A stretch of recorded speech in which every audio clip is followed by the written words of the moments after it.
Inspired by the Bible Experience.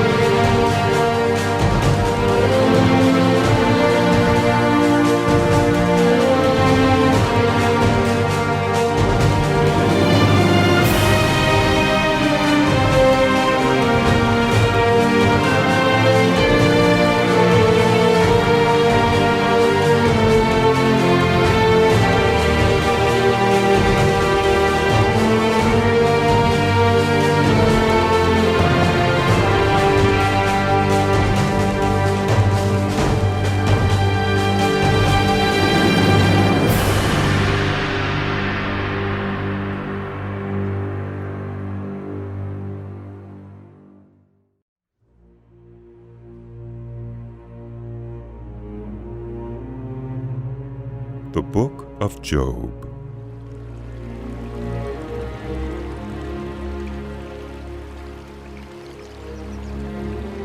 In the land of Uz, there lived a man whose name was Job.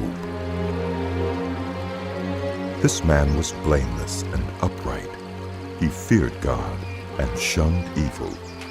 He had 7 sons and 3 daughters, and he owned 7,000 sheep, 3,000 camels, 500 yoke of oxen, and 500 donkeys, and had a large number of servants. He was the greatest man among all the people of the East. His sons used to hold feasts in their homes on their birthdays, and they would invite their 3 sisters to eat and drink with them. When a period of feasting had run its course, Job would make arrangements for them to be purified. Early in the morning, he would sacrifice a burnt offering for each of them, thinking, "Perhaps my children have sinned and cursed God in their hearts." This was Job's regular custom. One day, the angels came to present themselves before the Lord, and Satan also came with them. The Lord said to Satan, "Where have you come from?" Satan answered the Lord, "From roaming through the earth, going back and forth in it." Then the Lord said to Satan, "Have you considered my servant Job? There is no one on earth like him. He is blameless and upright, a man who fears God and shuns evil." Does Job fear God for nothing? Satan replied, Have you not put a hedge around him and his household and everything he has? You have blessed the work of his hands so that his flocks and herds are spread throughout the land. But now stretch out your hand and strike everything he has, and he will surely curse you to your face. The Lord said to Satan, "Very well then. Everything he has is in your power. But on the man himself, do not lay a finger." Then Satan went out from the presence of the Lord. One day when Job's sons and daughters were feasting and drinking wine at the oldest brother's house, a messenger came to Job and said, "The oxen were plowing, and the donkeys were grazing nearby, and the Sabaeans attacked and made off with them. They put the servants to the sword, and I am the only one who has escaped to tell you." While he was still speaking, another messenger came and said, "The fire of God fell from the sky and burned up the sheep and the servants, and I am the only one who has escaped to tell you." While he was still speaking, another messenger came and said, "The Chaldeans formed 3 raiding parties and swept down on your camels and made off with them. They put the servants to the sword, and I am the only one who has escaped to tell you." While he was still speaking, yet another messenger came and said, "Your sons and daughters were feasting and drinking wine at the oldest brother's house, when suddenly a mighty wind swept in from the desert and struck the 4 corners of the house. It collapsed on them, and they're dead, and I'm the only one who has escaped to tell you." At this, Job got up and tore his robe and shaved his head. Then he fell to the ground in worship and said, "Naked I came from my mother's womb, and naked I will depart. The Lord gave, and the Lord has taken away. May the name of the Lord be praised." In all this, Job did not sin by charging God with wrongdoing. On another day, the angels came to present themselves before the Lord, and Satan also came with them to present himself before him. And the Lord said to Satan, Where have you come from? Satan answered the Lord, From roaming through the earth and going back and forth in it. Then the Lord said to Satan, Have you considered my servant Job? There is no one on earth like him. He is blameless and upright, a man who fears God and shuns evil. And he still maintains his integrity, though you incited me against him to ruin him without any reason. Skin for skin, Satan replied. a man will give all he has for his own life. But now stretch out your hand and strike his flesh and bones, and he will surely curse you to your face. The Lord said to Satan, Very well then, he is in your hands, but you must spare his life. So Satan went out from the presence of the Lord, and afflicted Job with painful sores from the soles of his feet to the crown of his head. Then Job took a piece of broken pottery and scraped himself with it as he sat among the ashes. His wife said to him, Are you still maintaining your integrity? Curse God and die. He replied, You are talking like a foolish woman. Shall we accept good from God and not trouble? In all this, Job did not sin in what he said. When Job's 3 friends, Eliphaz the Temanite, Bildad the Shuhite, and Zophar the Naamathite, heard about all the troubles that had come upon him, they set out from their homes and met together by agreement to go and sympathize with him and comfort him. When they saw him from a distance, they could hardly recognize him. They began to weep aloud, and they tore their robes and sprinkled dust on their heads. Then they sat on the ground with him for 7 days and 7 nights. No one said a word to him, because they saw how great his suffering was. After this, Job opened his mouth and cursed the day of his birth. He said, May the day of my birth perish, and the night that said a boy is conceived. That day may it turn to darkness. May God above not care about it. May no light shine on it. May gloom and utter darkness claim it once more. May a cloud settle over it. May blackness overwhelm it. That night, may thick darkness seize it. May it not be included among the days of the year, nor be entered in any of the months. May that night be barren. May no shout of joy be heard in it. May those who curse days curse that day. Those who are ready to rouse Leviathan, may its morning stars become dark. May it wait for daylight in vain and not see the first rays of dawn. For it did not shut the doors of the womb on me to hide trouble from my eyes. Why did I not perish at birth and die as I came from the womb? Why were there knees to receive me and breasts that I might be nursed? Now I would be lying down in peace. I would be asleep and at rest with kings and rulers of the earth. Good for themselves places now lying in ruins, with princes who had gold, who filled their houses with silver. But why was I not hidden away in the ground like a stillborn child, like an infant who never saw the light of day? There the wicked cease from turmoil, and there the weary are at rest. Captives also enjoy their ease. They no longer hear the slave drivers shout. The small and the great are there, and the slaves are free from their owners. Why is light given to those in misery, and life to the bitter of soul, to those who long for death that does not come, who search for it more than for hidden treasure, who are filled with gladness and rejoice when they reach the grave? Why is life given to a man whose way is hidden, whom God has hedged in?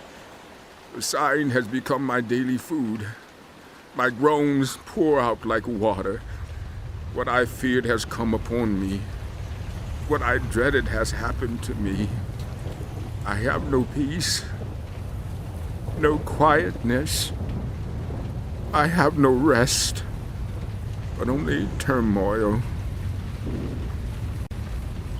Then Eliphaz the Temanite replied, If someone ventures a word with you, will you be impatient? But who can keep from speaking? Think how you have instructed many, how you have strengthened feeble hands. Your words have supported those who stumbled. You have strengthened faltering knees. But now trouble comes to you, and you are discouraged. It strikes you, and you are dismayed. Should not your piety be your confidence, and your blameless ways your hope? Consider now, who, being innocent, has ever perished? Where were the upright ever destroyed?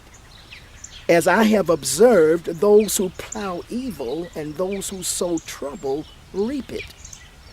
At the breath of God they perish. At the blast of his anger they are no more. The lions may roar and growl, yet the teeth of the great lions are broken. The lion perishes for lack of prey, and the cubs of the lioness are scattered. A word was secretly brought to me. My ears caught a whisper of it.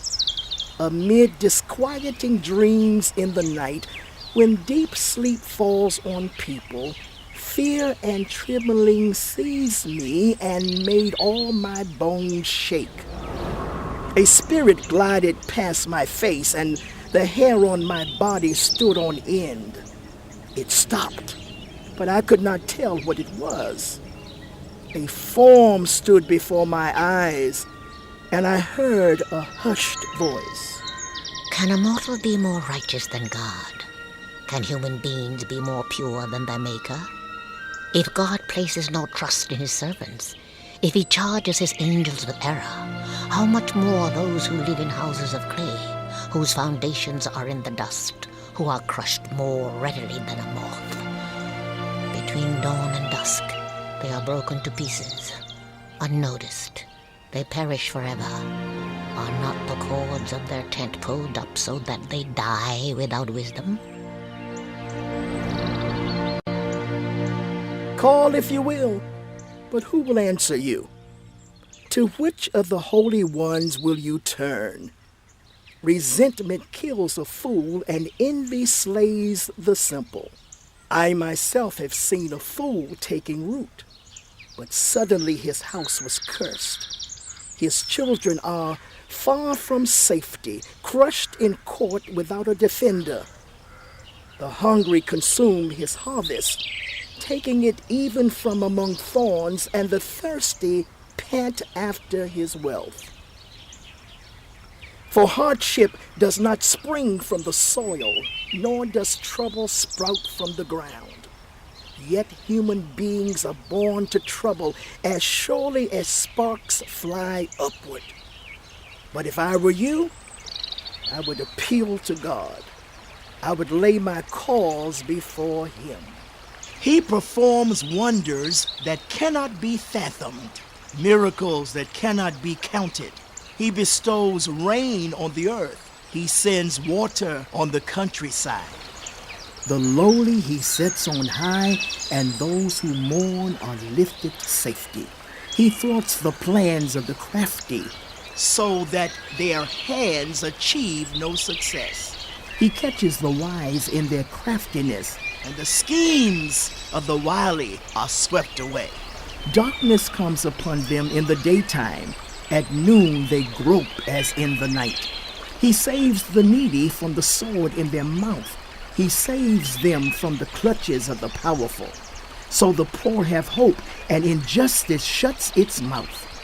Blessed are those whom God corrects, so do not despise the discipline of the Almighty, for he wounds, but he also binds up. He injures, but his hands also heal. From 6 calamities he will rescue you.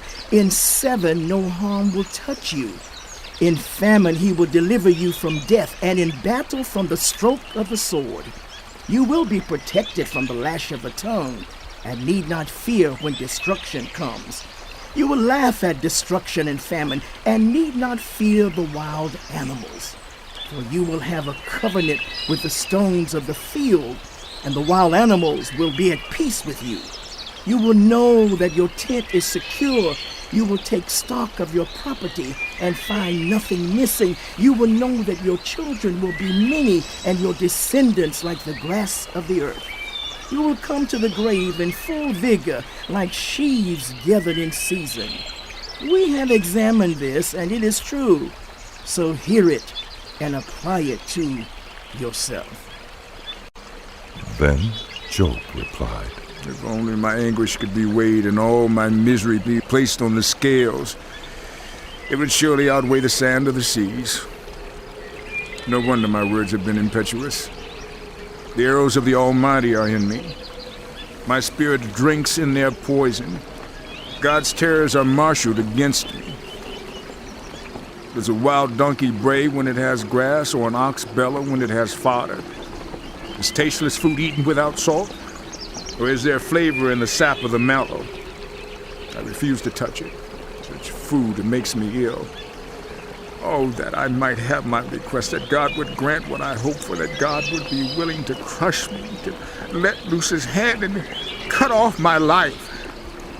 Then I would still have this consolation, my joy in unrelenting pain, that I had not denied the words of the Holy One. What strength do I have that I should still hope? What prospects that I should be patient? Do I have the strength of stone? Is my flesh bronze? Do I have any power to help myself now that success has been driven from me? Anyone who withholds kindness from a friend forsakes the fear of the Almighty. My brothers are as undependable as intermittent streams, as the streams that overflow when darkened by thawing ice and swollen with melting snow, but that cease to flow in the dry season and in the heat vanish from their channels. Caravans turn aside from the routes. They go off into the wasteland and perish. The caravans of Tema look for water. The traveling merchants of Sheba look and hope. They are distressed because they had been confident. They arrived there only to be disappointed. Now you too have proved to be of no help. You see something dreadful and are afraid. Have I ever said, give something on my behalf? Pay a ransom from me from your wealth? Deliver me from the hand of the enemy, rescue me from the clutches of the ruthless? Teach me, and I will be quiet. Show me where I have been wrong. How painful are honest words. But what do your arguments prove? Do you mean to correct what I say and treat my desperate words as wind? You would even cast lots for the fatherless and barter away your friend. But now, be so kind as to look at me. Would I lie to your face? Relent. Do not be unjust. Reconsider, for my integrity is at stake. Is there any wickedness on my lips? Can my mouth not discern malice? Do not mortals have hard service on earth? Are not their days like those of hired laborers? Like a slave longing for the evening shadows, or a hired labor waiting to be paid. So I have been allotted months of futility, and nights of misery have been assigned to me. When I lie down, I think, how long before I get up? The night drags on. I toss and turn until dawn. My body is clothed with worms and scabs. My skin is broken and festering. My days are swifter than a weaver's shuttle, and they come to an end without hope. Remember, O God, that my life is but a breath. My eyes will never see happiness again. The eye that now sees me will see me no longer. You will look for me, but I will be no more. As a cloud vanishes and is gone, So those who go down to the grave do not return. They will never come to their homes again. Their places will know them no more. Therefore I will not keep silent. I will speak out in the anguish of my spirit. I will complain in the bitterness of my soul. Am I the sea or the monster of the deep that you put me under guard? When I think my bed will comfort me and my couch will ease my complaint, even then you frighten me with dreams and terrify me with visions, so that I prefer strangling in death rather than this body of mine. I despise my life. I would not live forever. Let me alone. My days have no meaning. What are human beings that you make so much of them? That you give them so much attention, that you examine them every morning and test them every moment? Will you never look away from me or let me alone even for an instant? If I have sinned, what have I done to you, you who watch over us all? Why have you made me your target? Have I become a burden to you? Why do you not pardon my offenses and forgive my sins? I will soon lie down in the dust. You will search for me, but I will be no more. Then Bildad the Shuhite replied, How long will you say such things? Your words are a blustering wind. Does God pervert justice? Does the Almighty pervert what is right? When your children sinned against him, he gave them over to the penalty of their sin. But if you will seek God earnestly and plead with the Almighty, if you are pure and upright, even now he will rouse himself on your behalf and restore you to your prosperous state. Your beginnings will seem humble. So prosperous will your future be. Ask the former generation and find out what their ancestors learned. For we were born only yesterday and know nothing, and our days on earth are but a shadow. Will they not instruct you and tell you? Will they not bring forth words from their understanding?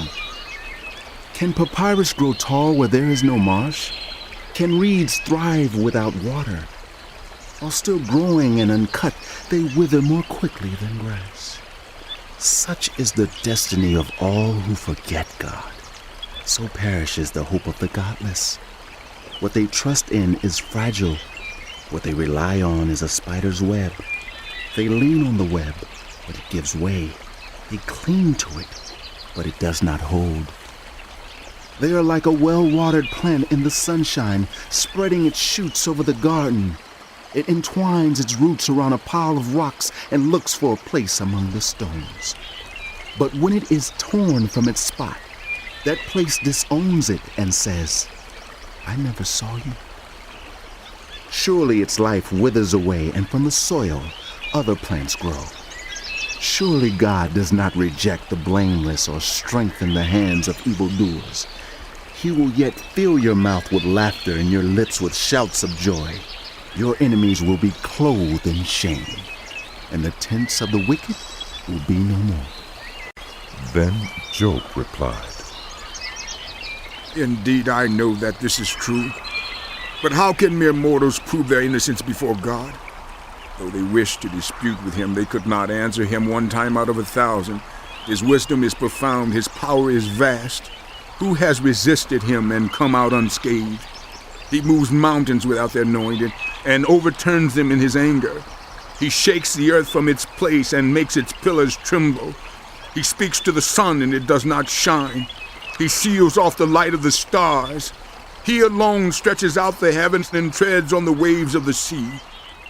He is the maker of the Bear and Orion, the Pleiades and the constellations of the south. He performs wonders that cannot be fathomed, miracles that cannot be counted. When he passes me, I cannot see him. When he goes by, I cannot perceive him. If he snatches away, who can stop him?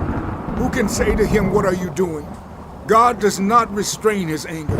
Even the cohorts of Rahab cowered at his feet. How then can I dispute with him? How can I find words to argue with him? Though I were innocent, I could not answer him. I could only plead with my judge for mercy. Even if I summoned him and he responded, I do not believe he would give me a hearing. He would crush me with a storm and multiply my wounds for no reason. He would not let me catch my breath, but would overwhelm me with misery. If it is a matter of strength, he is mighty. And if it is a matter of justice, who can challenge him?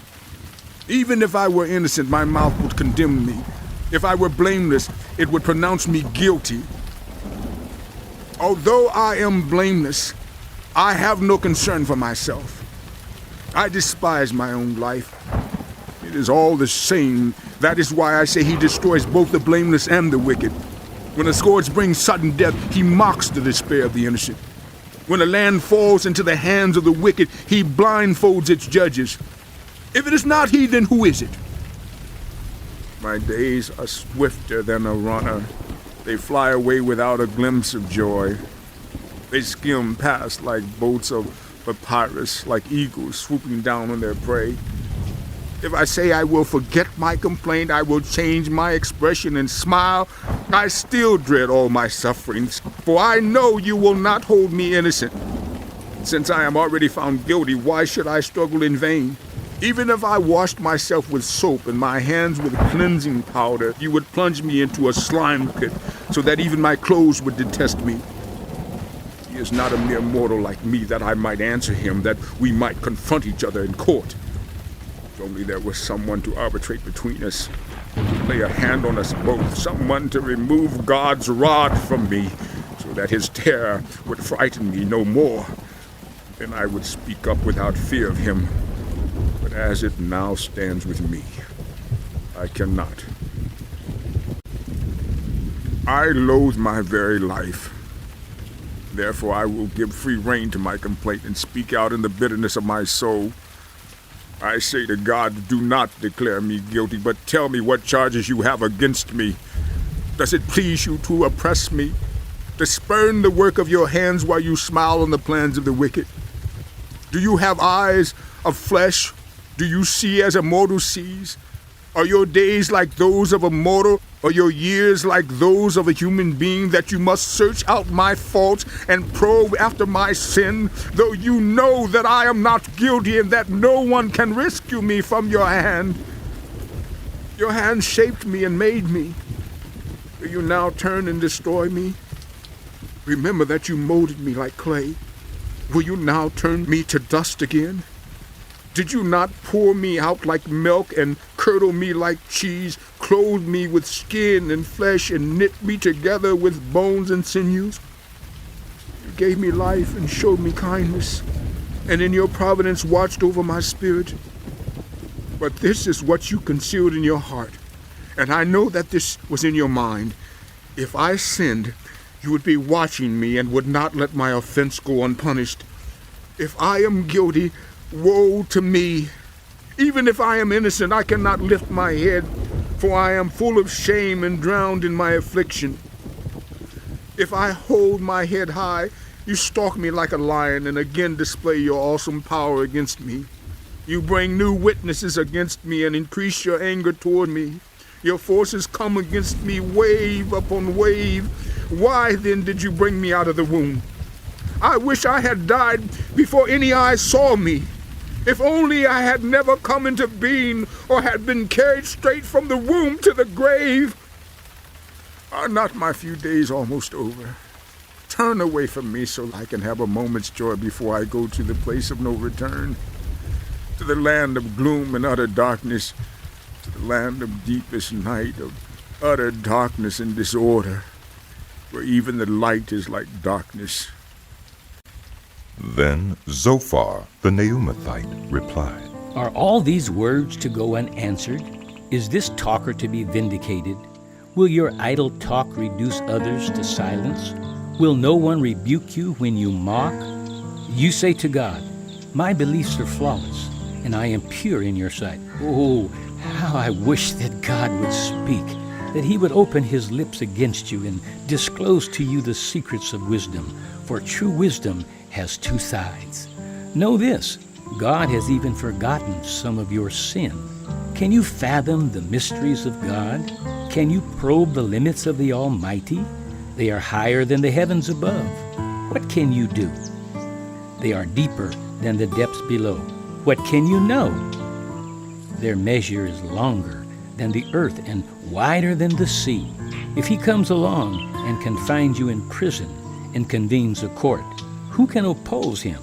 Surely he recognizes deceivers, and when he sees evil, does he not take note? But the witless can no more become wise than a wild donkey's colt can be born a human being. Yet if you devote your heart to him and stretch out your hands to him, if you put away the sin that is in your hand and allow no evil to dwell in your tent, then, free of fault, you will lift up your face. You will stand firm and without fear. You will surely forget your trouble, recalling it only as waters gone by.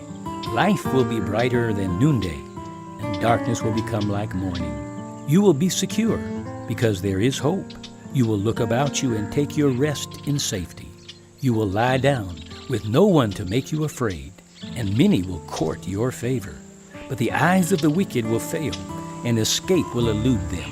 Their hope will become a dying gasp. Then Job replied, Doubtless you are the people, and wisdom will die with you. But I have a mind as well as you. I am not inferior to you. Who does not know all these things? I have become a laughingstock to my friends, though I called on God and he answered. A mere laughingstock, though righteous and blameless. Those who are at ease have contempt for misfortune as the fate of those whose feet are slipping. The tents of marauders are undisturbed, and those who provoke God are secure, those God has in his hand. But ask the animals, and they will teach you, or the birds in the sky, and they will tell you. Or speak to the earth, and it will teach you, or let the fish in the sea inform you. Which of all these does not know that the hand of the Lord has done this? In his hand is the life of every creature, and the breath of every human being. Does not the ear test words as the tongue tastes food? Is not wisdom found among the aged? Does not long life bring understanding? To God belong wisdom and power. Counsel and understanding are his. What he tears down cannot be rebuilt. Those he imprisons cannot be released. If he holds back the waters, there is drought. If he lets them loose, they devastate the land. To him belongs strength and insight. Both deceiver and deceiver are his. He leads rulers away stripped and makes fools of judges. He takes off the shackles put on by kings and ties a loincloth around their waist. He leads priests away stripped and overthrows officials long established. He silences the lips of trusted advisors and takes away the discernment of elders. He pours contempt on nobles and disarms the mighty. He reveals the deep things of darkness and brings utter darkness into the light. He makes nations great and destroys them. He enlarges nations and disperses them. He deprives the leaders of the earth of their reason. He makes them wander in a trackless waste. They grope in darkness with no light. He makes them stagger like drunkards. My eyes have seen all this. My ears have heard and understood it. But you know I also know. I am not inferior to you. But I desire to speak to the Almighty and to argue my case with God. You, however, smear me with lies. You are worthless physicians, all of you.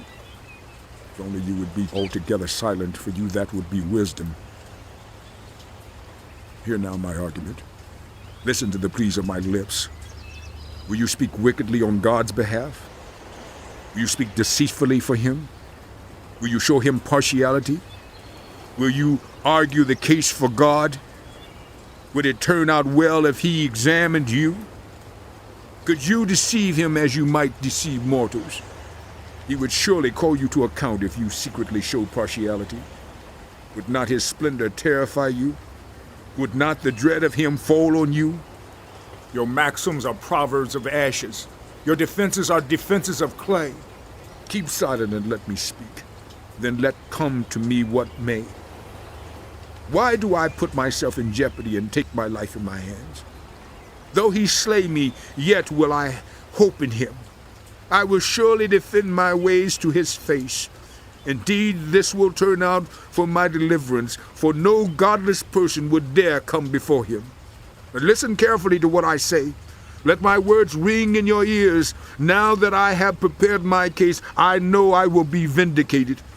Can anyone bring charges against me? If so, I will be silent and die. Only grant me these two things, God, and then I will not hide from you. Withdraw your hand far from me, and stop frightening me with your terrors. And then summon me, and I will answer, or let me speak, and you reply to me. How many wrongs and sins have I committed? Show me my offense and my sin. Why do you hide your face and consider me your enemy?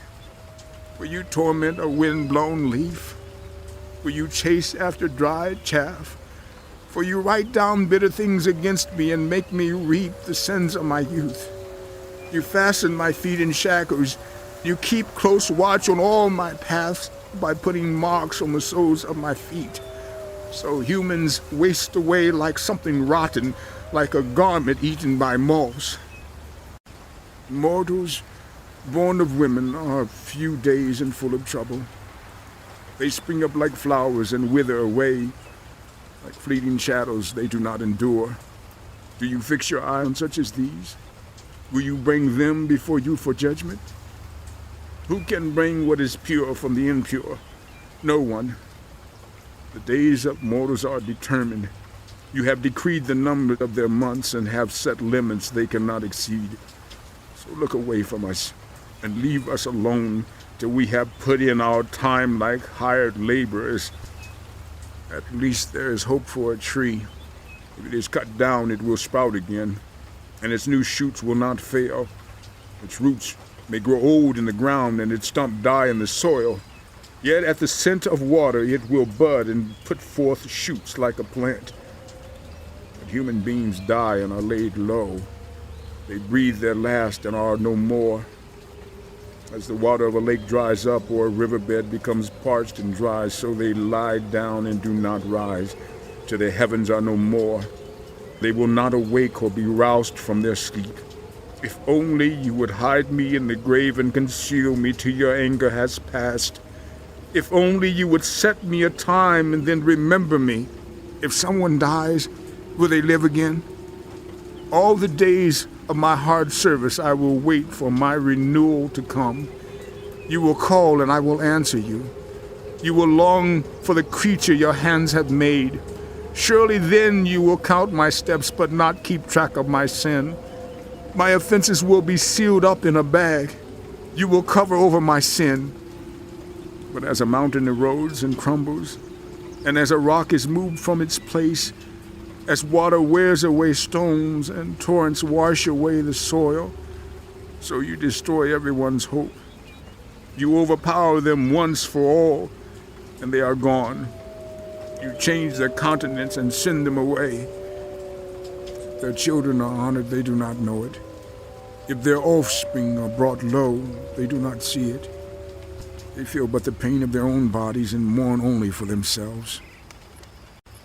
Then Eliphaz the Temanite replied, Would the wise answer with empty notions or fill their bellies with the hot east wind? Would they argue with useless words, with speeches that have no value? But you even undermine piety and hinder devotion to God. Your sin prompts your mouth. You adopt the tongue of the crafty.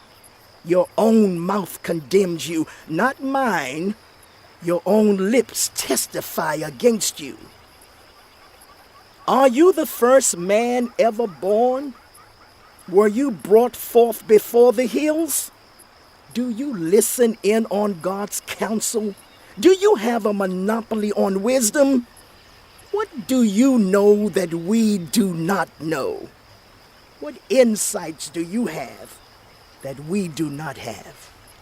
The gray-haired and the aged are on our side, men even older than your father. Are God's constellations not enough for you, words spoken gently to you?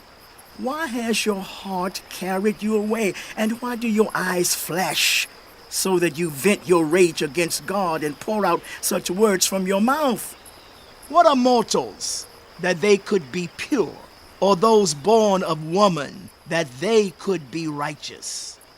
If God places no trust in his holy ones, if even the heavens are not pure in his eyes, how much less mortals who are vile and corrupt, who drink up evil like water? Listen to me, and I will explain to you. Let me tell you what I have seen, what the wise have declared, hiding nothing received from their ancestors, to whom alone the land was given when no foreigners moved among them. All their days the wicked suffer torment, the ruthless through all the years stored up for them. Terrifying sounds fill their ears. When all seems well, marauders attack them. They despair of escaping the realm of darkness. They are marked for the sword. They wander about for food like vultures. They know the day of darkness is at hand. Distress and anguish fill them with terror.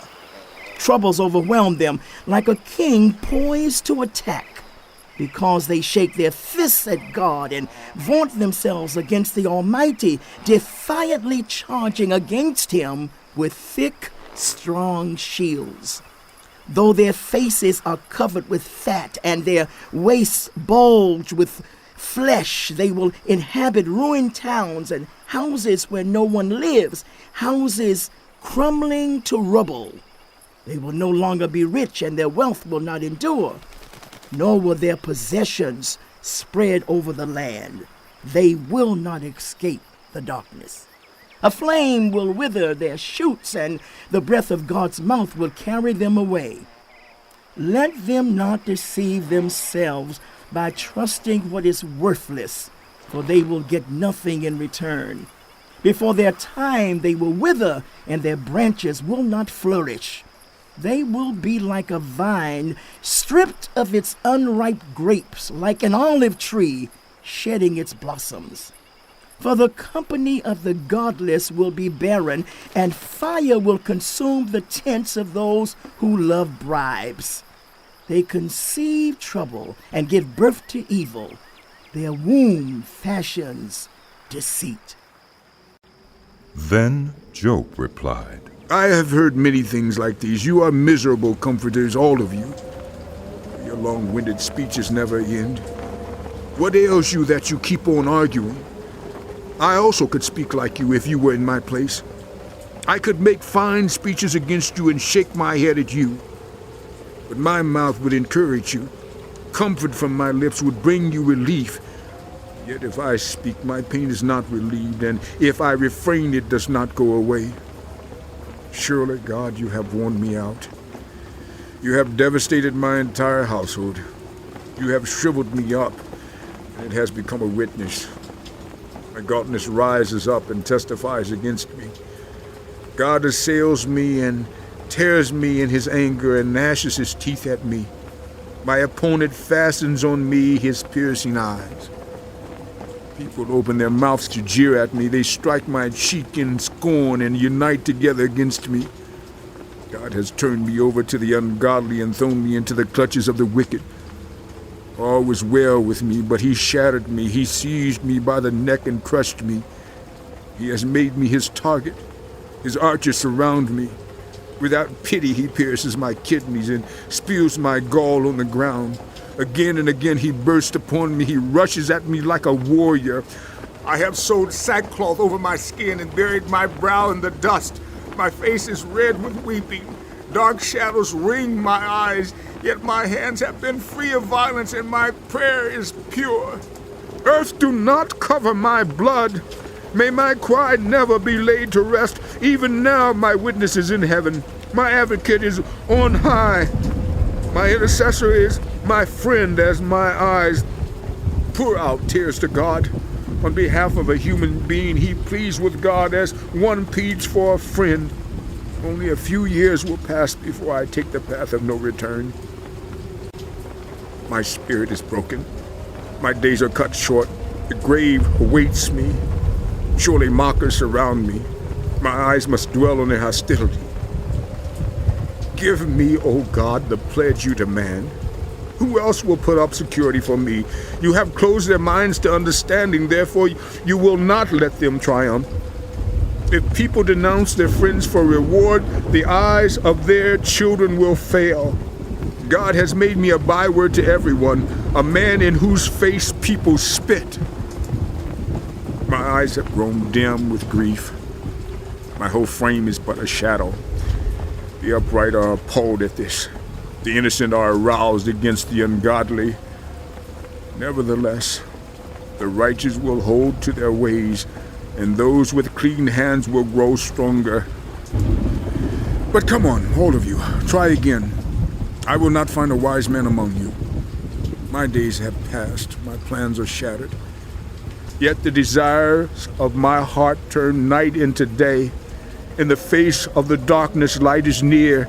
If the only home I hope for is the grave, if I spread out my bed in the realm of darkness, if I say to corruption, you are my father, and to the worm, my mother or my sister, where then is my hope?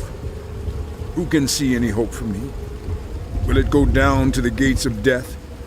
Will we descend together into the dust? Then Bildad the Shuhite replied, When will you end these speeches? Be sensible, and then we can talk. Why are we regarded as cattle and considered stupid in your sight? You who tear yourself to pieces in your anger, is the earth to be abandoned for your sake? Or must the rocks be moved from their place? The lamp of a wicked man is snuffed out, the flame of his fire stops burning. The light in his tent becomes dark, the lamp beside him goes out. The vigor of his step is weakened, his own schemes throw him down. His feet thrust him into a net, he wanders into its mesh. A trap seizes him by the heel, a snare holds him fast. A noose is hidden for him on the ground, a trap lies in his path. Terrors startle him on every side and dog his every step. Calamity is hungry for him, disaster is ready for him when he falls. It eats away parts of his skin, death's firstborn devours his limbs. He is torn from the security of his tent and marched off to the king of terrors. Fire resides in his tent, burning sulfur is scattered over his dwelling. His roots dry up below and his branches wither above. The memory of him perishes from the earth. He has no name in the land. He is driven from light into the realm of darkness and is banished from the world. He has no offspring or descendants among his people. No survivor where once he lived. People of the West are appalled at his fate. Those of the East are seized with horror. Surely such is the dwelling of an evil man, such is the place of one who knows not God.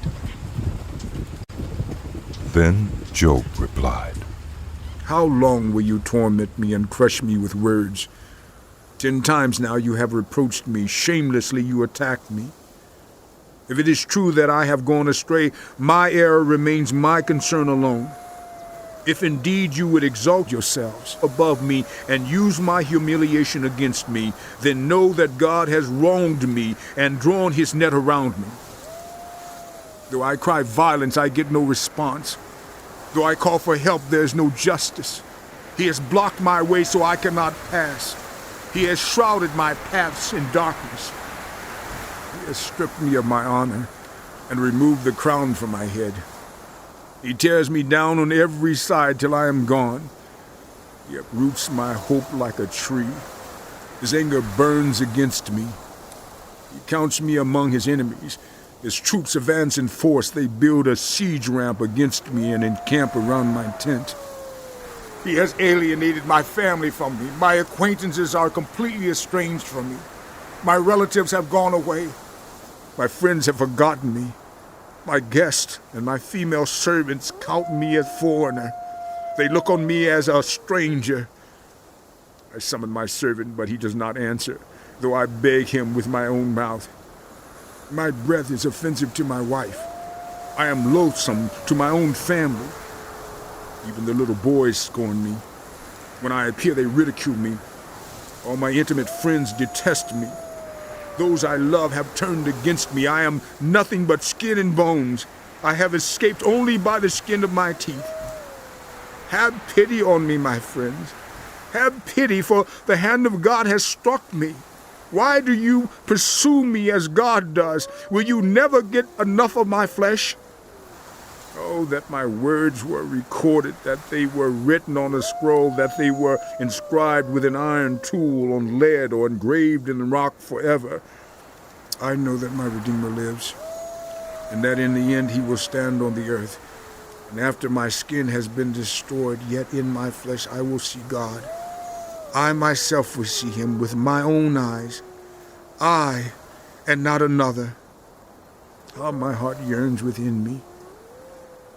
If you say, how we will hound him, since the root of the trouble lies in him, you should fear the sword yourselves. For wrath will bring punishment by the sword, and then you will know that there is judgment. Then Zophar, the Naamathite, replied, My troubled thoughts prompt me to answer, because I am greatly disturbed. I hear a rebuke that dishonors me, and my understanding inspires me to reply. Surely you know how it has been from of old, ever since people were placed on the earth, that the mirth of the wicked is brief, the joy of the godless lasts but a moment. Though his pride reaches to the heavens, and his head touches the clouds, he will perish forever, like his own dung. Those who have seen him will say, Where is he? Like a dream he flies away, no more to be found, banished like a vision of the night. The eye that saw him will not see him again. His place will look on him no more. His children must make amends to the poor. His own hands must give back his wealth. The youthful vigor that fills his bones will lie with him in the dust. Though evil is sweet in his mouth, and he hides it under his tongue, though he cannot bear to let it go and lets it linger in his mouth, yet his food will turn sour in his stomach. It will become the venom of serpents within him. He will spit out the riches he swallowed. God will make his stomach vomit them up. He will suck the poison of serpents. The fangs of an adder will kill him. He will not enjoy the streams, the rivers flowing with honey and cream. What he toiled for he must give back uneaten. He will not enjoy the profit from his trading, for he has oppressed the poor and left them destitute. He has seized houses he did not build. Surely he will have no respite from his craving. He cannot save himself by his treasure. Nothing is left for him to devour. His prosperity will not endure. In the midst of his plenty, distress will overtake him. The full force of misery will come upon him. When he has filled his belly, God will vent his burning anger against him and rain down his blows on him. Though he flees from an iron weapon, a bronze-tipped arrow pierces him. He pulls it out of his back, the gleaming point out of his liver. Terrors will come over him. Total darkness lies in wait for his treasures. A fire unfanned will consume him and devour what is left in his tent. The heavens will expose his guilt. The earth will rise up against him. A flood will carry off his house, rushing waters on the day of God's wrath. Such is the fate God allots the wicked, the heritage appointed for them by God. Then Job replied, Listen carefully to my words. Let this be the consolation you give me. Bear with me while I speak, and after I have spoken, mock on. Is my complaint directed to a human being? Why should I not be impatient? Look at me and be appalled. Clap your hand over your mouth. When I think about this, I am terrified. Trembling seizes my body. Why do the wicked live on, growing old and increasing in power? They see their children established around them, their offspring before their eyes. Their homes are safe and free from fear. The rod of God is not on them. Their bulls never fail to breed. Their cows calve and do not miscarry. They send forth their children as a flock. Their little ones dance about. They sing to the music of timbrel and lyre. They make merry to the sound of the pipe. They spend their years in prosperity and go down to the grave in peace. And yet they say to God, leave us alone. We have no desire to know your ways. Who is the Almighty that we should serve him? What would we gain by praying to him? Their prosperity is not in their own hands, so I stand aloof from the counsel of the wicked. Yet how often is the lamp of the wicked snuffed out? How often does calamity come upon them, the fate God allots in his anger? How often are they like straw before the wind, like chaff swept away by a gale? It is said God stores up the punishment of the wicked for their children. Let him repay the wicked, so that they themselves will experience it. Let their own eyes see their destruction. Let them drink of the wrath of the Almighty. What do they care about the families they leave behind when their allotted months come to an end? Can anyone teach knowledge to God, since he judges even the highest? One person dies in full vigor, completely secure and at ease, well-nourished in body, bones rich with marrow. Another dies in bitterness of soul, never having enjoyed anything good. Side by side they lie in the dust, and worms cover them both.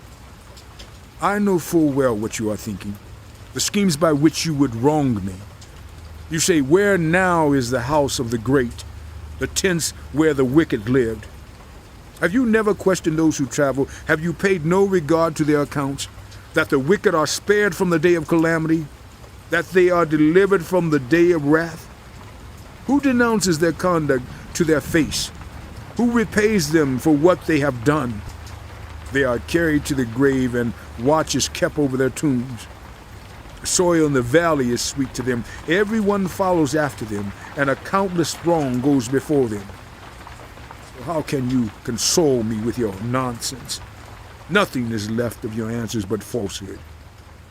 Then Eliphaz, the Temanite, replied, Can a human being be of benefit to God? Can even the wise benefit him? What pleasure would it give the Almighty if you were righteous? What would he gain if your ways were blameless? Is it for your piety that he rebukes you and brings charges against you? Is not your wickedness great? Are not your sins endless? You demanded security from your relatives for no reason. You stripped people of their clothing, leaving them naked. You gave no water to the weary, and you withheld food from the hungry. Though you were a powerful man, owning land, an honored man living on it, and you sent widows away empty-handed and broke the strength of the fatherless. That is why snares are all around you, why sudden peril terrifies you, why it is so dark you cannot see, and why a flood of water covers you. Is not God in the heights of heaven? And see how lofty are the highest stars. Yet you say, what does God know? Does he judge through such darkness? Thick clouds veil him, so he does not see us as he goes about in the vaulted heavens. Will you keep to the old path that the wicked have trod? They were carried off before their time, their foundations washed away by a flood. They said to God, leave us alone. What can the Almighty do to us? Yet it was he who filled their houses with good things. So I stand aloof from the counsel of the wicked. The righteous see their ruin and rejoice. The innocent mock them, saying, Surely our foes are destroyed, and fire devours their wealth. Submit to God and be at peace with him. In this way, prosperity will come to you. Accept instruction from his mouth and lay up his words in your heart. If you return to the Almighty, you will be restored. If you remove wickedness far from your tent and assign your nuggets to the dust, your gold of Ophir to the rocks in the ravines, then the Almighty will be your gold. The choicest silver for you. Surely then you will find delight in the Almighty and will lift up your face to God. You will pray to him and he will hear you, and you will fulfill your vows. What you decide on will be done. and light will shine on your ways. When people are brought low and you say, lift him up, then he will save the downcast. He will deliver even one who is not innocent, who will be delivered through the cleanness of your hands. Then Job replied, Even today my complaint is bitter. His hand is heavy in spite of my groaning. If only I knew where to find him.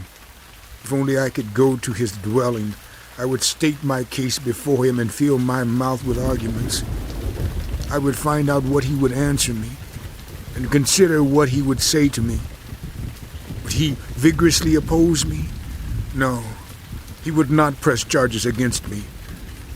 There the upright can establish their innocence before him, and there I would be delivered forever from my judge. But if I go to the east, he is not there. If I go to the west, I do not find him. When he is at work in the north, I do not see him. When he turns to the south, I catch no glimpse of him. But he knows the way that I take. When he has tested me, I will come forth as gold. My feet have closely followed his steps. I have kept to his way without turning aside. I have not departed from the commands of his lips. I have treasured the words of his mouth more than my daily bread. But he stands alone, and who can oppose him? He does whatever he pleases. He carries out his decree against me, and many such plans he still has in store. That is why I am terrified before him. When I think of all this, I fear him. God has made my heart faint. The Almighty has terrified me. Yet I am not silenced by the darkness, by the thick darkness that covers my face. Why does the Almighty not set times for judgment? Why must those who know him look in vain for such days? There are those who move boundary stones.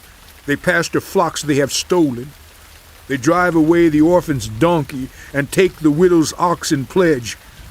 They thrust the needy from the path and force all the poor of the land into hiding. Like wild donkeys in the desert, the poor go about their labor of foraging food. The wasteland provides food for their children. They gather fodder in the fields and glean in the vineyards of the wicked. Lacking clothes, they spend the night naked. They have nothing to cover themselves in the cold. They are drenched by mountain rains and hug the rocks for lack of shelter. The fatherless child is snatched from the breast. The infant of the poor is seized for a debt. Lacking clothes, they go about naked. They carry the sheaves, but still go hungry. They crush olives among the terraces. They tread the wine presses, yet suffer thirst. The groans of the dying rise from the city, and the souls of the wounded cry out for help. But God charges no one with wrongdoing. There are those who rebel against the light, who do not know its ways or stay in its paths. When daylight is gone, the murderer rises up, kills the poor and needy, and in the night steals forth like a thief. The eye of the adulterer watches for dusk. He thinks no eye will see me, and he keeps his face concealed. In the dark, thieves break into houses, but by day they shut themselves in. They want nothing to do with the light. For all of them, midnight is their morning. They make friends with the terrors of darkness, yet they are foam on the surface of the water. Their portion of the land is cursed, so that no one goes to the vineyards. As heat and drought snatch away the melted snow, so the grave snatches away those who have sinned. The womb forgets them. The worm feasts on them. The wicked are no longer remembered, but are broken like a tree. They prey on the barren and childless woman, and to the widow show no kindness. But God drags away the mighty by his power. Though they become established, they have no assurance of life. He may let them rest in a feeling of security, but his eyes are on their ways. For a little while they are exalted, and then they are gone. They are brought low and gathered up like all others. They are cut off like heads of grain. If this is not so, who can prove me false and reduce my words to nothing? Then Bildad, the Shuhite, replied, Dominion and awe belong to God. He establishes order in the heights of heaven. Can his forces be numbered? On whom does his light not rise? How then can a mortal be righteous before God? How can one born of woman be pure? If even the moon is not bright and the stars are not pure in his eyes, how much less a mortal, who is but a maggot, a human being, who is only a worm? Then Job replied, How you have helped the powerless. How you have saved the arm that is feeble. What advice you have offered to one without wisdom, and what great insight you have displayed. Who has helped you utter these words, and whose spirit spoke from your mouth? The dead are in deep anguish, those beneath the waters and all that live in them. Death is naked before God. Destruction lies uncovered. He spreads out the northern skies over empty space. He suspends the earth over nothing. He wraps up the waters in his clouds, yet the clouds do not burst under their weight. He covers the face of the full moon, spreading his clouds over it. He marks out the horizon on the face of the waters for a boundary between light and darkness. The pillars of the heavens quake aghast at his rebuke. By his power he churned up the sea. By his wisdom he cut Rahab to pieces. By his breath the skies became fair. His hand pierced the gliding serpent. These are but the outer fringe of his works. How faint the whisper we hear of him. Who then can understand the thunder of his power? And Job continued his discourse. As surely as God lives, who has denied me justice, the Almighty who has made my life bitter. As long as I have life within me, the breath of God in my nostrils, my lips will not say anything wicked, and my tongue will not utter lies. I will never admit you are in the right till I die. I will not deny my integrity. I will maintain my innocence and never let go of it. My conscience will not reproach me as long as I live. May my enemies be like the wicked, my adversaries like the unjust. For what hope have the godless when they are cut off, when God takes away their life? Does God listen to their cry when distress comes upon them? Will they find delight in the Almighty? Will they call on God at all times? I will teach you about the power of God. The ways of the Almighty I will not conceal. You have all seen this yourselves. Why then this meaningless talk? Here is the fate God allots to the wicked, the heritage a ruthless man receives from the Almighty. However many his children, their fate is a sword. His offspring will never have enough to eat. The plague will bury those who survive him, and their widows will not weep for them. Though he heaps up silver like dust and clothes like piles of clay, what he lays up the righteous will wear, and the innocent will divide his silver. The house he builds is like a moth's cocoon, like a hut made by a watchman. He lies down wealthy, but will do so no more. When he opens his eyes, all is gone. Terrors overtake him like a flood. A tempest snatches him away in the night. The east wind carries him off, and he is gone. It sweeps him out of his place. It hurls itself against him without mercy as he flees headlong from its power. It claps his hands in derision and hisses them out of their place. There is a mine for silver, and a place where gold is refined. Iron is taken from the earth, and copper is smelted from ore. Miners put an end to the darkness. They search out the farthest recesses for ore in the blackest darkness. Far from human dwellings they cut a shaft, in places untouched by human feet. Far from other people they dangle and sway. The earth from which food comes is transformed below as by fire. Lapis lazuli comes from its rocks, and its dust contains nuggets of gold. No bird of prey knows that hidden path. No falcon's eye has seen it. Proud beasts do not set foot on it, and no lion prowls there. The miners' hands assault the flinty rock and lay bare the roots of the mountains. They tunnel through the rock. Their eyes see all its treasures. They search the sources of the rivers and bring hidden things to light. But where can wisdom be found? Where does understanding dwell? No mortal comprehends its worth. It cannot be found in the land of the living. The deep says, "It is not in me." The sea says, "It is not with me." It cannot be bought with the finest gold, nor can its price be weighed out in silver. It cannot be bought with the gold of Ophir, with precious onyx or lapis lazuli. Neither gold nor crystal can compare with it, nor can it be had for jewels of gold. Coral and jasper are not worthy of mention. The price of wisdom is beyond rubies. The topaz of Cush cannot compare with it. It cannot be bought with pure gold. Where then does wisdom come from? Where does understanding dwell? It is hidden from the eyes of every living thing, concealed even from the birds in the sky. Destruction and death say only a rumor of it has reached our ears. God understands the way to it, and he alone knows where it dwells.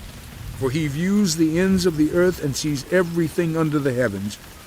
When he established the force of the wind and measured out the waters, when he made a decree for the rain and a path for the thunderstorm, then he looked at wisdom and appraised it. He confirmed it and tested it. And he said to the human race, "The fear of the Lord, that is wisdom, and to shun evil is understanding." Job continued his discourse. How I long for the months gone by, and the days when God watched over me, when his lamp shone on my head, and by his light I walked through darkness. Oh, for the days when I was in my prime, when God's intimate friendship blessed my house, when the Almighty was still with me and my children were around me, when my path was drenched with cream and the rock poured out for me streams of olive oil, when I went to the gate of the city and took my seat in the public square. The young men saw me and stepped aside, and the old men rose to their feet. The chief men refrained from speaking and covered their mouths with their hands. The voices of the nobles were hushed, and their tongues stuck to the roof of their mouths. Whoever heard me spoke well of me, and those who saw me commended me, because I rescued the poor who cried for help, and the fatherless who had none to assist them. Those who were dying blessed me. I made the widow's heart sing. I put on righteousness as my clothing. Justice was my robe and my turban. I was eyes to the blind and feet to the lame. I was a father to the needy. I took up the case of the stranger. I broke the fangs of the wicked and snatched the victims from their teeth. I thought, I will die in my own house, my days as numerous as the grains of sand. My roots will reach to the water, and the dew will lie all night on my branches. My glory will remain fresh in me, the bow ever new in my hand. People listened to me expectantly, waiting in silence for my counsel. After I had spoken, they spoke no more. My words fell gently on their ears. They waited for me as for showers and drank in my words as the spring rain. When I smiled at them, they scarcely believed it. The light of my face was precious to them. I chose the way for them and sat as their chief. I dwelt as a king among his troops. I was like one who comforts mourners.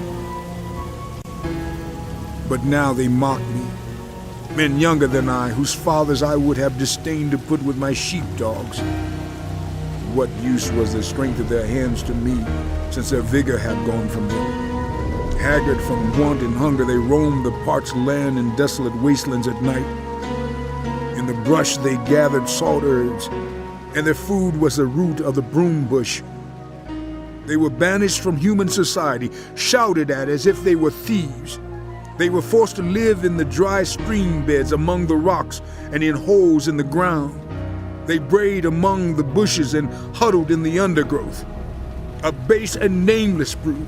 They were driven out of the land. And now those young men mock me in song. I have become a byword among them. They detest me and keep their distance. They do not hesitate to spit in my face. Now that God has unstrung my bow and afflicted me, they throw off restraint in my presence. On my right, the tribe attacks. They lay snares for my feet.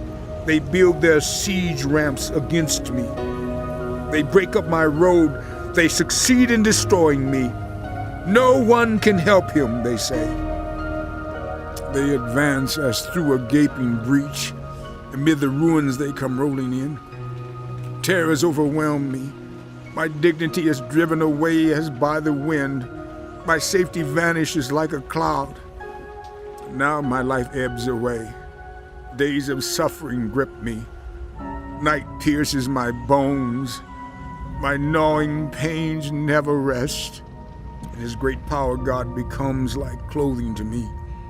He binds me like the neck of my garment.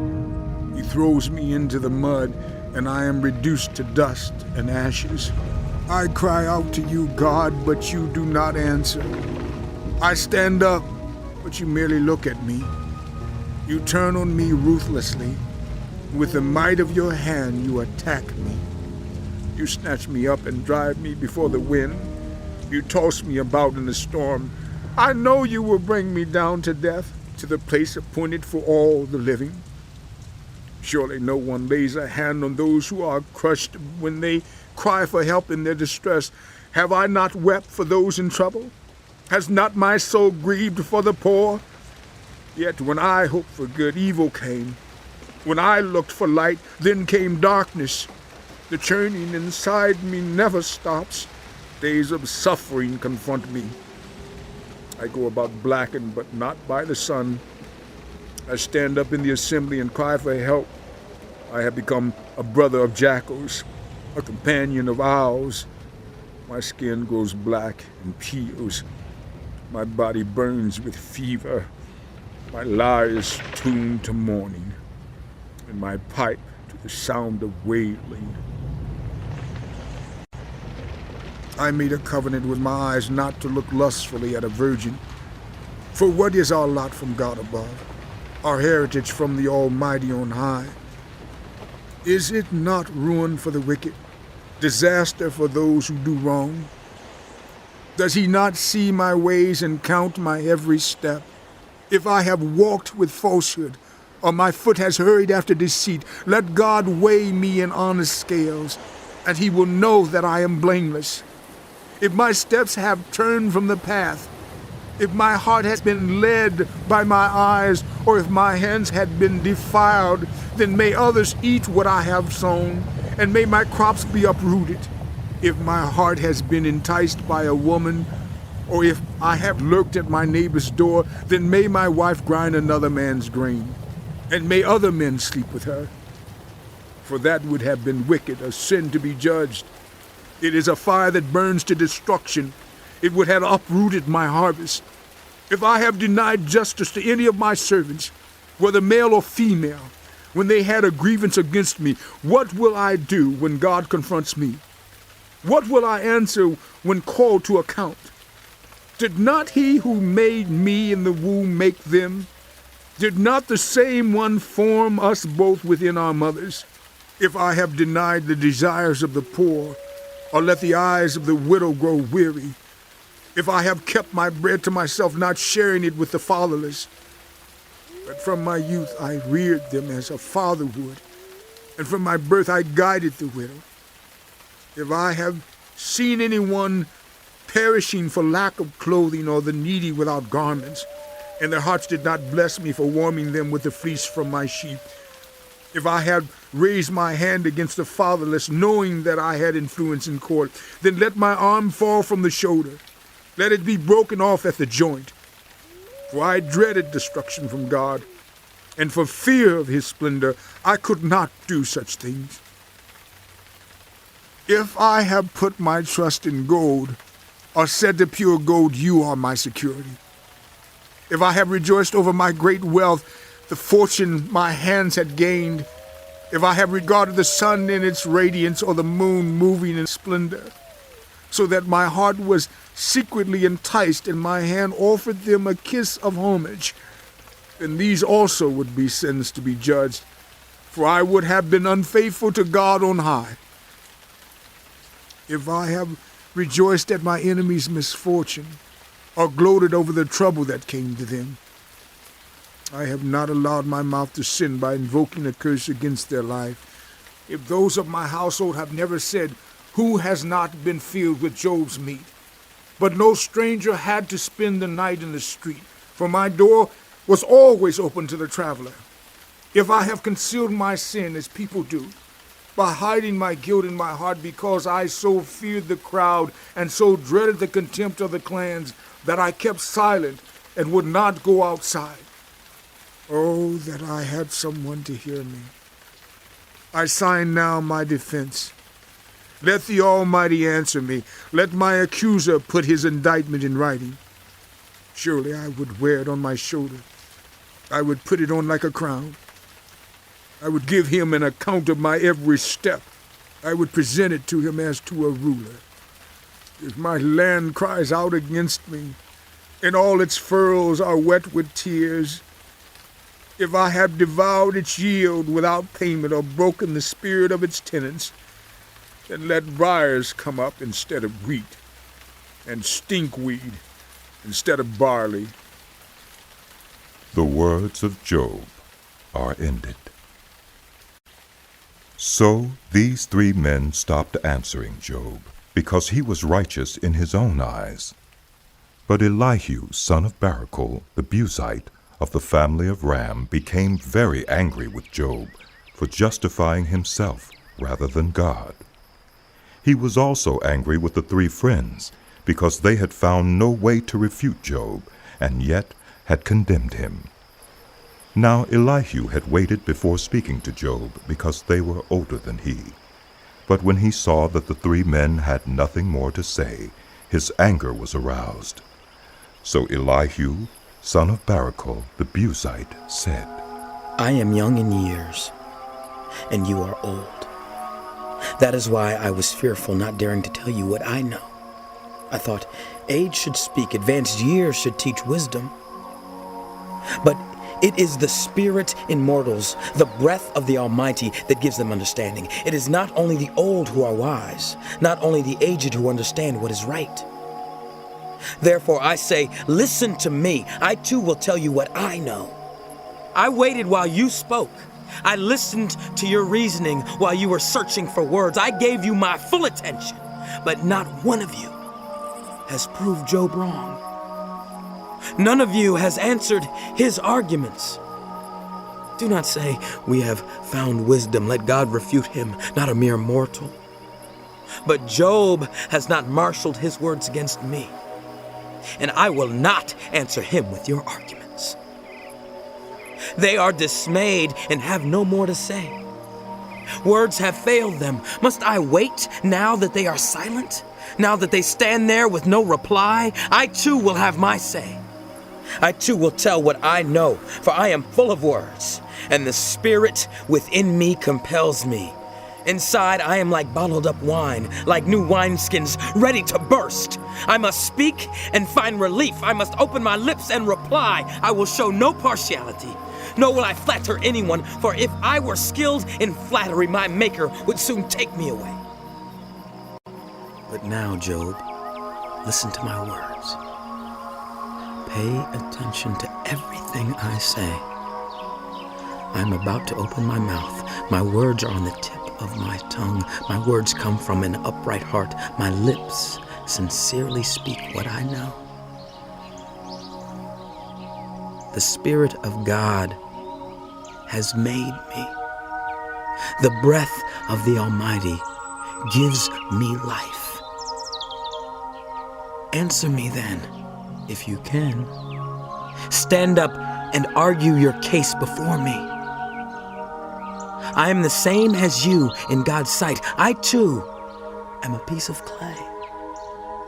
No fear of me should alarm you, nor should my hand be heavy on you. But you have said in my hearing, I heard the very words. I am pure, I have done no wrong, I am clean and free from sin, yet God has found fault with me. He considers me his enemy. He fastens my feet in shackles, he keeps close watch on all my paths. But I tell you, in this, you are not right, for God is greater than any mortal. Why do you complain to him that he responds to no one's words? For God does speak, now one way, now another, though no one perceives it. In a dream, in a vision of the night, when deep sleep falls on people as they slumber in their beds, he may speak in their ears and terrify them with warnings. To turn them from wrongdoing and keep them from pride, to preserve them from the pit, their lives from perishing by the sword.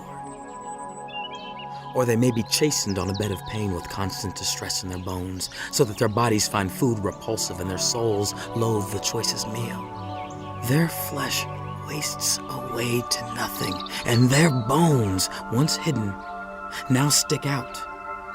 They draw near to the pit, and their lives to the messengers of death. Yet if there is an angel at their side, a messenger, 1 out of 1,000 sent to tell them how to be upright, and he is gracious to them and says to God, "Spare them from going down to the pit. I have found a ransom for them. Let their flesh be renewed like a child's. Let them be restored as in the days of their youth." Then they can pray to God and find favor with him. They will see God's face and shout for joy. He will restore them to full well-being. And they will go to others and say, "We have sinned. We have perverted what is right, but we did not get what we deserved. God has delivered us from going down to the pit, and we shall live to enjoy the light of life." God does all these things to people. Twice, even 3 times, to turn them back from the pit, that the light of life may shine on them. Pay attention, Job, and listen to me. Be silent, and I will speak. If you have anything to say, answer me. Speak up, for I want to vindicate you. But if not, then listen to me. Be silent, and I will teach you wisdom. Then Elihu said, Hear my words, you wise men. Listen to me, you men of learning. For the ear tests words as the tongue tastes food. Let us discern for ourselves what is right. Let us learn together what is good. Job says, I am innocent, but God denies me justice. Although I am right, I am considered a liar. Although I am guiltless, his arrow inflicts an incurable wound. Is there anyone like Job who drinks scorn like water? He keeps company with evildoers. He associates with the wicked. For he says, there is no profit in trying to please God. So listen to me, you men of understanding. Far be it from God to do evil, from the Almighty to do wrong. He repays everyone for what they have done. He brings on them what their conduct deserves. It is unthinkable that God would do wrong, that the Almighty would pervert justice. Who appointed him over the earth? Who put him in charge of the whole world? If it were his intention, and he withdrew his spirit and breath, all people would perish together and would return to the dust. If you have understanding, hear this. Listen to what I say. Can one who hates justice govern? Will you condemn the just and mighty one? Is he not the one who says to kings, you are worthless, and to nobles, you are wicked, who shows no partiality to princes, and does not favor the rich over the poor, for they are all the work of his hands. They die in an instant. In the middle of the night, the people are shaken and they pass away. The mighty are removed without human hand. His eyes are on the ways of mortals. He sees their every step. There is no deep shadow, no utter darkness where evildoers can hide. God has no need to examine people further. that they should come before him for judgment. Without inquiry, he shatters the mighty and sets up others in their place because he takes note of their deeds. He overthrows them in the night and they are crushed. He punishes them for their wickedness where everyone can see them, because they turned from following him and had no regard for any of his ways. They caused the cry of the poor to come before him so that he heard the cry of the needy. But if he remains silent, who can condemn him? If he hides his face, who can see him? Yet he is over individual and nation alike to keep the godless from ruling, from laying snares for the people. Suppose someone says to God, I am guilty, but will offend no more. Teach me what I cannot see. If I have done wrong, I will not do so again. Should God then reward you on your terms when you refuse to repent? You must decide, not I. So tell me what you know. Men of understanding declare, wise men who hear me say to me, Job speaks without knowledge. His words lack insight. Oh, that Job might be tested to the utmost for answering like a wicked man. To his sin he adds rebellion. Scornfully he claps his hands among us and multiplies his words against God. Then Elihu said, Do you think this is just? You say, I am in the right, not God. Yet you ask him, what profit is it to me, and what do I gain by not sinning?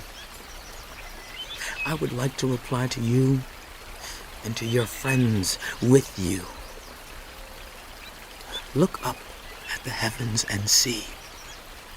Gaze at the clouds so high above you. If you sin, how does that affect him? If your sins are many, what does that do to him? If you are righteous, what do you give to him? Or what does he receive from your hand? Your wickedness only affects human beings like yourself, and your righteousness only members of the human race. People cry out under a load of oppression. They plead for relief from the arm of the powerful, but no one says, where is God, my Maker, who gives songs in the night, who teaches us more than he teaches the beasts of the earth, and makes us wiser than the birds in the sky? He does not answer when people cry out because of the arrogance of the wicked. Indeed, God does not listen to their empty plea. The Almighty pays no attention to it. How much less, then, will he listen when you say that you do not see him? That your case is before him and you must wait for him, and further, that his anger never punishes and he does not take the least notice of wickedness. So Job opens his mouth with empty talk. Without knowledge, he multiplies words. Elihu continued, Bear with me a little longer, and I will show you that there is more to be said in God's behalf. I get my knowledge from afar. I will ascribe justice to my Maker. Be assured that my words are not false. One who has perfect knowledge is with you. God is mighty, but despises no one. He is mighty and firm in his purpose. He does not keep the wicked alive, but gives the afflicted their rights. He does not take his eyes off the righteous. He enthrones them with kings and exalts them forever. But if people are bound in chains, held fast by cords of affliction, he tells them what they have done, that they have sinned arrogantly. He makes them listen to correction and commands them to repent of their evil. If they obey and serve him, they will spend the rest of their days in prosperity and their years in contentment. But if they do not listen, they will perish by the sword and die without knowledge. The godless in heart harbor resentment. Even when he fetters them, they do not cry for help. They die in their youth among male prostitutes of the shrines. But those who suffer He delivers in their suffering. He speaks to them in their affliction. He is wooing you from the jaws of distress to a spacious place, free from restriction, to the comfort of your table, laden with choice food. But now, you are laden with the judgment due the wicked. Judgment and justice have taken hold of you. Be careful that no one entices you by riches. Do not let a large bribe turn you aside. Would your wealth or even all your mighty efforts sustain you so you would not be in distress? Do not long for the night to drag people away from their homes. Beware of turning to evil, which you seem to prefer to affliction. God is exalted in his power. Who is a teacher like him? Who has prescribed his ways for him or said to him, "You have done wrong"? Remember to extol his work, which people have praised in song. All human beings have seen it. Mortals gaze on it from afar. How great is God beyond our understanding. The number of his years is past finding out. He draws up the drops of water which distill as rain to the streams. The clouds pour down their moisture and abundant showers fall on the human race. Who can understand how he spreads out the clouds, how he thunders from his pavilion? See how he scatters his lightning about him, bathing the depths of the sea. This is the way he governs the nations and provides food in abundance. He fills his hands with lightning and commands it to strike its mark. His thunder announces the coming storm. Even the cattle make known its approach. At this my heart pounds and leaps from its place. Listen. Listen to the roar of his voice, to the rumbling that comes from his mouth. He unleashes his lightning beneath the whole heaven and sends it to the ends of the earth. After that comes the sound of his roar. He thunders with his majestic voice. When his voice resounds, he holds nothing back. God's voice thunders in marvelous ways. He does great things beyond our understanding. He says to the snow, "Fall on the earth," and to the rain shower, "Be a mighty downpour," so that everyone he has made may know his work. He stops all mortals from their labor. The animals take cover. They remain in their dens. The tempest comes out from its chamber. The cold from the driving winds. The breath of God produces ice, and the broad waters become frozen. He loads the clouds with moisture. He scatters his lightning through them. At his direction, they swirl around over the face of the whole earth to do whatever he commands them. He brings the clouds to punish people, or to water his earth and show his love. Listen to this, Job.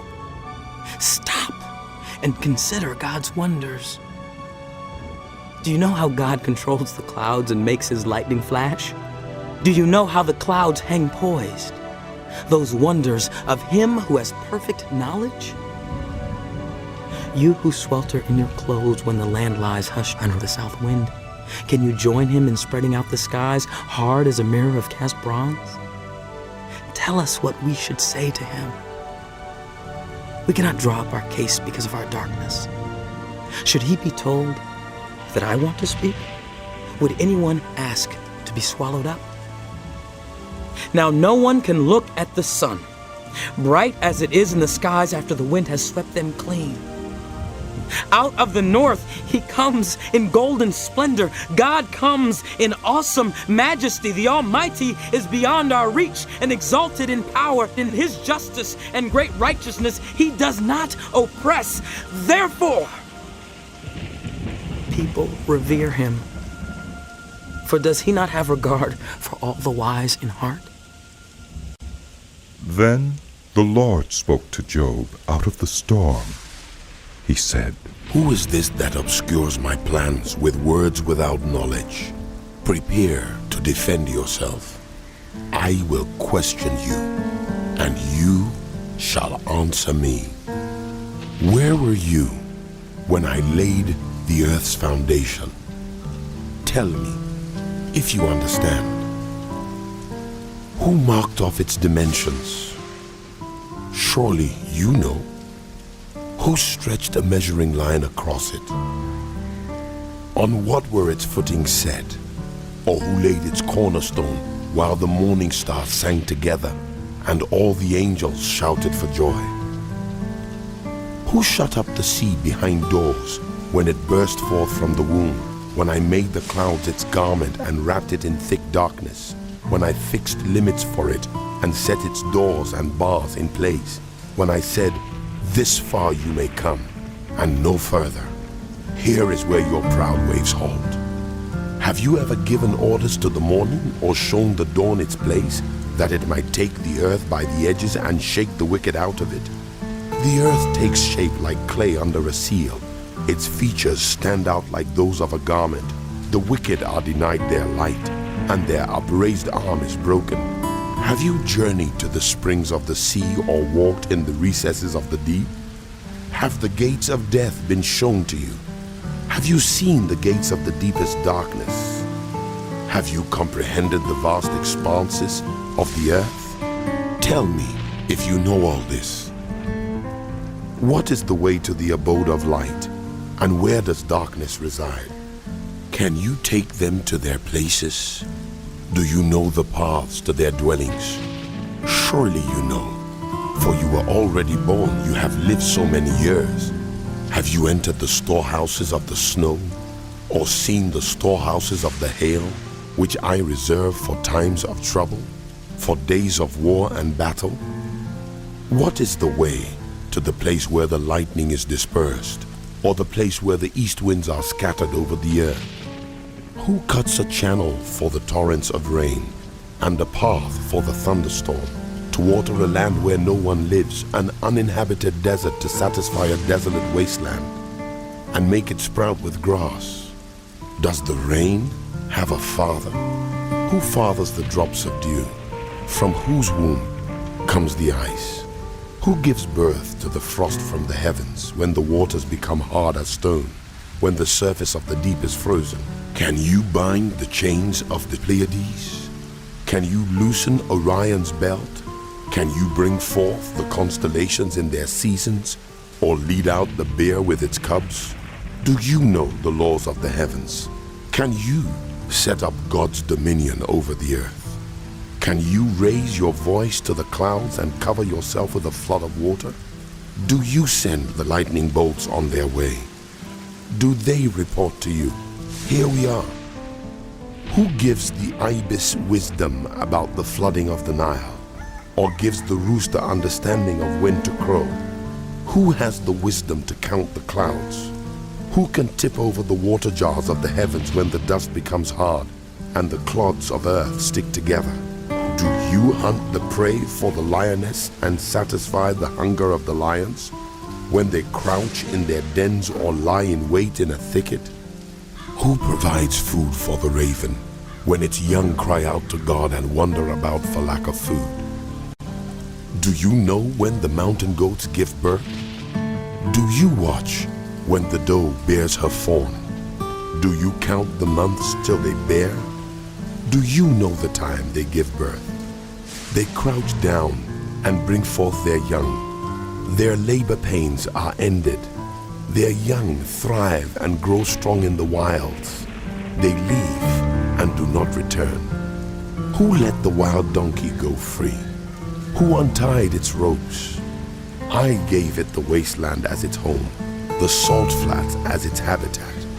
It laughs at the commotion in the town. It does not hear a driver's shout. It ranges the hills for its pasture and searches for any green thing. Will the wild ox consent to serve you?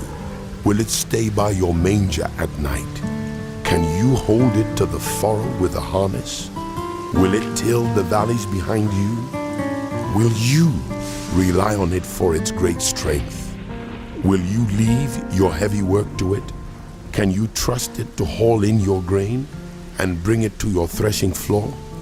The wings of the ostrich flap joyfully, though they cannot compare with the wings and feathers of the stork. She lays her eggs on the ground and lets them warm in the sand. Unmindful that a foot may crush them, that some wild animal may trample them. She treats her young harshly, as if they were not hers. She cares not that her labor was in vain, for God did not endow her with wisdom, or give her a share of good sense. Yet, when she spreads her feathers to run, she laughs at horse and rider. Do you give the horse its strength, or clothe its neck with a flowing mane? Do you make it leap like a locust, striking terror with its proud snorting? It paws fiercely, rejoicing in its strength, and charges into the fray. It laughs at fear, afraid of nothing. It does not shy away from the sword. The quiver rattles against its side, along with the flashing spear and lance.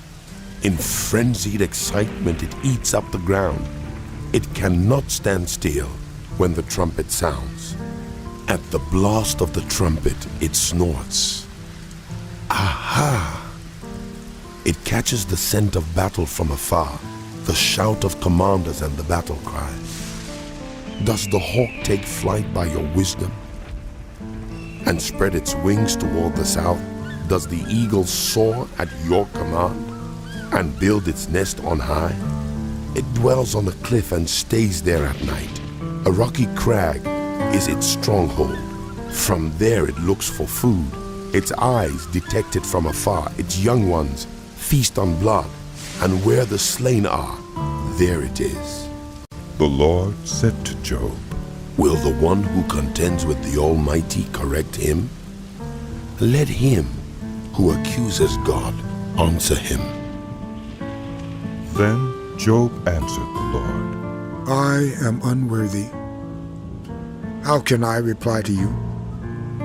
I put my hand over my mouth. I spoke once, but I have no answer.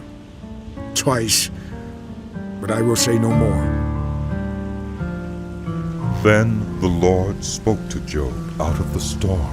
Prepare to defend yourself. I will question you, and you shall answer me. Would you discredit my justice? Would you condemn me to justify yourself? Do you have an arm like God's? And can your voice thunder like his?